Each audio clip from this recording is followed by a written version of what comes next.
ছাত্র ভাই, তোমাদের উদ্দেশ্যে আমি তোমাদের ভাই একজন, আমি বড় ভাই। আমরা বড়দের মুখে শুনেছি, এটা খুব বেশি শুনেছি, আল আদাব ক্বাবলা তলব। এই মুহূর্তে এটা খুব বেশি প্রকট, এই জন্য একটা কথা বলে আমি বড়দের কাছে মাইক ছেড়ে দিব। আল আদাব ক্বাবলা তলব। তোমরা ছোট মানুষ, অতটা বুঝবা না। ইলম অর্জন করার আগে আমার আর তোমার প্রথম শর্ত হচ্ছে আদব। আদব উঠে গেছে, এখন আদব উঠে গেছে। গত 3 দিন আগে আমার মাদ্রাসায় ছুটি ছিল, ছাত্রদের উদ্দেশ্যে এই কথাটা বলেছি যে হায় কোন দিন গেল যে আমার উস্তাদ হযরতুল্লাহ আল্লাহ হাফিজ কারি আব্দুল হক দামাত বরকাতুহুল আলিয়া হযরত চিনে থাকবেন, হাজী সাহেব হুজুর হাফিজ তাজুল ইসলাম সাহেব হুজুর আরজাবাদ মাদ্রাসা। তাকাইলে আমরা এতটা ভয় পাইছি যে একদিন আসরের নামাজের আগে হেফজখানা একটু ঢিলে ঢালা সময়টা হলো আসরের নামাজের আগে দিয়া। তো দুইজন পাশাপাশি বসে বসে কথা বলতেছি, মাদ্রাসার পাশ দিয়েই রাস্তা ছিল তখন আরজাবাদের হেফজখানায় 88-র কথা বলতেছি। ওই রাস্তা থেকে জানালা দিয়ে হুজুর শুরু তাকাইছেন, আমি সাথে সাথে পেশাব করে দিছি, সাথে পেশাব করে দিছি। কি ভয় পাইছি ওস্তাদ। আর এখনো ওস্তাদের কি মহব্বত আর আজমত দিলের মধ্যে লালন করি। শ্রদ্ধার কোন জায়গায় যে আমাদের ওস্তাদদেরকে আমরা রাখি। আরে শুধু ওস্তাদদেরকে না, ওস্তাদদের মতো দেখতে দেখা যায় চেহারা, দাড়িগুলো ওস্তাদের মতো লাল হয়ে গেছে, বয়স ওস্তাদের মতো, তাদের সামনে তো নিজেদেরকে ঝুঁকায়া দিই। কারণ জানি ইলম, আল্লাহ তাআলা হাদিসে অনেক জায়গায় ইলমকে পানির সাথে তুলনা করা হয়েছে, পানির সাথে। কারণ কি, আমাদের বড়দের মুখ থেকে শুনেছি 2টা কারণ। এক হচ্ছে ভাষা পানি থেকে মানুষ উপকৃত হয় না, ওটার মধ্যে ময়লা থাকে, ময়লা। ঠিক ইলম যদি ভাষা হয়, তার থেকে মানুষ উপকৃত হয় না, ফিতনা হয়। আরেকটা হচ্ছে ইলম, পানি সবসময় ঢালের দিকে যায়, নিচুর দিকে যায়। এটা পানির গুণ, সবসময় ঢালের দিকে যায়। ঠিক ইলম তো আল্লাহ তাআলা তাকেই দিবেন যার মধ্যে বিনয় আছে, যে নিজেকে নত করে দেয়, ইলম তো তার কাছেই যায়।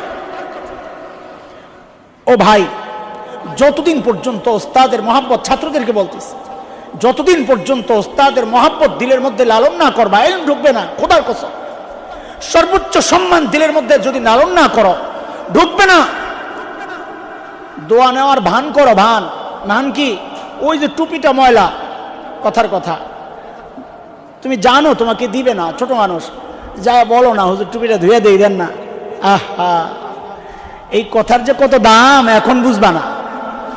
আমাদের মতো যখন একটু বুড়া হইতে থাকবা আর দেখবা কিছু মনে নাই, তখন বুঝবা যে হায় ওই ছাত্র জমানায় যদি ওস্তাদদের আর একটু খেদমত করতে পারতাম। আফসোস করবা, কিন্তু টাইম শেষ হয়ে গেছে। একটু জুতাটা সোজা করে দিবা ওস্তাদদেরকে দেখলে, চোখে রাইখা কোনোদিন কথা বলবা না। একটা ধমক দিলে এখন বাচ্চারা তাকায় থাকে, চোখ বড় করে, কসম এলেম আসবে না। এলেম এত সস্তা জিনিস না, যাকে তাকে আল্লাহ এলেম দিবেন, গুনাহগারকে আল্লাহ এলেম দিবেনই না। বেয়াদব উস্তাদের সাথে যে বেয়াদবি করে মাদ্রাসার লাইনে, এর চেয়ে বড় গুনাহগার আর কে?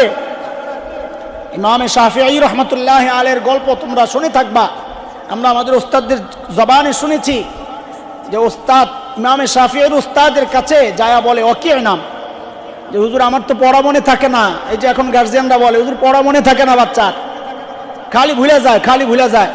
তো উস্তাদ ইমাম শাফিঈকে খুব গুরুত্ব দিয়ে নসিহত করেছেন। তো ইমাম শাফিঈ ওই কথাটাকে একটা কবিতা দিয়া ব্যক্ত করেছেন। শাকাউতু ইলা ওয়াকিইন সুআ হিফজি ফাআওসানি ইলা তারকিল মাসি ফাইন্নাল ইলমা নূরুম মিন ইলাহি ওয়া নূরুল্লাহি লা ইউতা লিআসি। আমি আমার ওস্তাদের কাছে বলেছি হুজুর পড়া মনে থাকে না। তা আমার ওস্তাদ আমাকে ওসিয়ত করেছেন গুনাহ ছেড়ে দাও, কারণ ইলম এটা আল্লাহর নূর। আল্লাহ তাআলা তার এই দামি জিনিস নাপাক জায়গায় রাখবেন না, দিবেন না গুনাহগারকে। এই জন্য ভাই আমার, আল্লাহর ওয়াস্তে ওস্তাদদের সাথে বেয়াদবি করবা না, বরং দোয়া করবা। প্রত্যেক নামাজের পর 5টা দোয়া ছাত্রদের জন্য জরুরি। কয়টা দোয়া ভাই? 5টা দোয়া।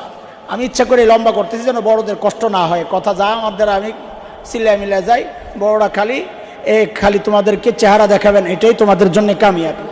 একটু দোয়ায় হাত উঠাবেন, এটাই আমাদের জন্য অনেক কিছু। কথা শোনা লাগবে না।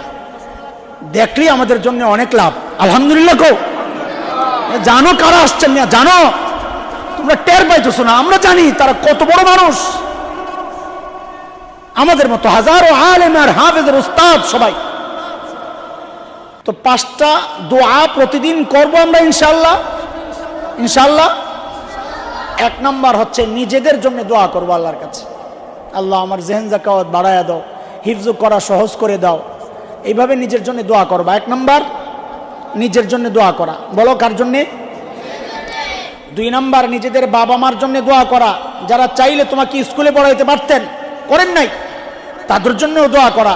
সুস্থতার জন্য দোয়া করবা, নেক আমলের দোয়া করবা। 3 নাম্বার নিজেদের উস্তাদদের জন্য দোয়া করবা। কয়টা গেল ভাই? বলো বলো। 1 নাম্বার নিজেদের জন্য দোয়া করা, 2 নাম্বার মা বাবার জন্য দোয়া করা, 3 নাম্বার ওস্তাদদের জন্য দোয়া করা, 4 নাম্বার দোয়া করবা মাদ্রাসার জন্য।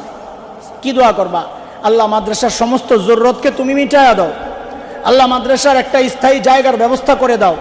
তোমরা চোখের পানি ফেললে আল্লাহ তাআলা জায়গা দিয়ে দিবেন ইনশাআল্লাহ তাআলা। 5 নাম্বার দোয়া করবা মাদ্রাসার সাথে যারাই সংশ্লিষ্ট সম্পৃক্ত, অর্থ দিয়ে, সময় দিয়ে, শ্রম দিয়ে, ফিকির দিয়ে, পরামর্শ দিয়ে যারাই মাদ্রাসাকে সহযোগিতা করেন, আমাদের রানা ভাই সহ আরও যারা আছেন, যারা মাদ্রাসাকে মহব্বত করেন, সবার জন্য, মাদ্রাসার হিতাকাঙ্ক্ষী যারা, সবার জন্য দোয়া করবা। আল্লাহ প্রত্যেকের এই মেহনত আর এই কাজকে তুমি নাজাতের ওসিলা বানায়া দাও। এইভাবে দোয়া করবা ইনশাআল্লাহ। ওয়া আখির দাওয়ানা আলহামদুলিল্লাহ।